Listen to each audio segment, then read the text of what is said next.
મેં પહેલા જ મહિના હું જે તબેલામાં હતી ને ત્યારે મેં એ લોકોને કોન્ટેક્ટ કરતી હતી કે આ લોકો 3 ઇન્ડિયન છોકરા જતા રહ્યા મારા પાસે હતા, એ હું એકલી જ છું, તો બી એ લોકો માનના નહીં.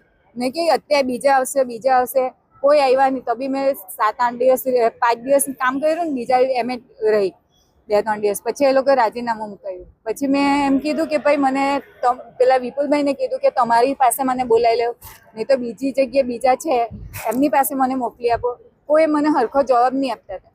પ્લસ મેં મિક્સમાં આવી ને પછી મારા હાથે એ લોકો ગમે તેમ બોલવા લાગ્યા કે તું તબેલામાં ગાયનું દૂધ કાઢાવતા હતા. તમને શું કીધું હતું તેમ જોબનું? જોબ માટે એવું કીધું હતું કે સ્ટ્રોબેરી પેકિંગ ને વેર હાઉસ, મતલબ એમ. કેટલો પગાર આપશે એવું કીધું હતું? 70-80 હજાર પગાર કીધું. પછી શું કામ કરાયું? 8 કલાકના ને તબેલામાં દૂધ કાઢવા મોકલી આપ્યા. અમે કઈ ગાયનું કરવા નહીં ગયેલા, અમને કઈ કામ કરવામાં અમને વાંધો નહીં હતો ને, જે કામ કરવા માટે જ ગયેલા. અમે છોકરા મૂકીને શાના માટે દેવું કરીને ગયા? અમે બી દેવું કરવાનું. હવે અહીંયા હું આવી છું, દેવું કોણ કાઢવાનું? પેલા ભાઈ એજન્ટ માટે શું કહેશો?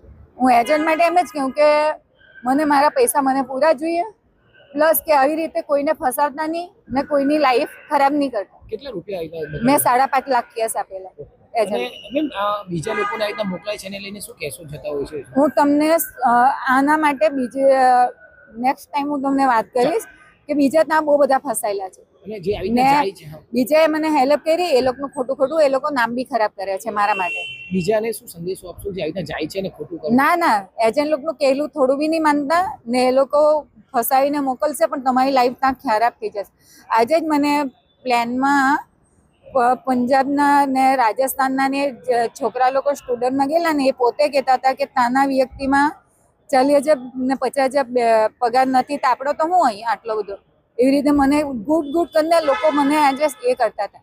ત્યાંની સરકાર બી મને એમ કીધું કે તું સરસ છે છોકરી, તું આટલું ટસર કરીને રહી છે અને અહીંયાના મને ટોર્ચર કરતા છે. અહીંયાના જે એજન્ટ ને વિપુલભાઈ ને એ લોકો મને ખોટું ખરાબ બોલતા છે એમ કે તારી છોકરી તું તારી સમાજમાં શું બનાવશે, આમ છે તેમ છે, એવું બધું મને આજે ફોન પર બી કહેતા હતા.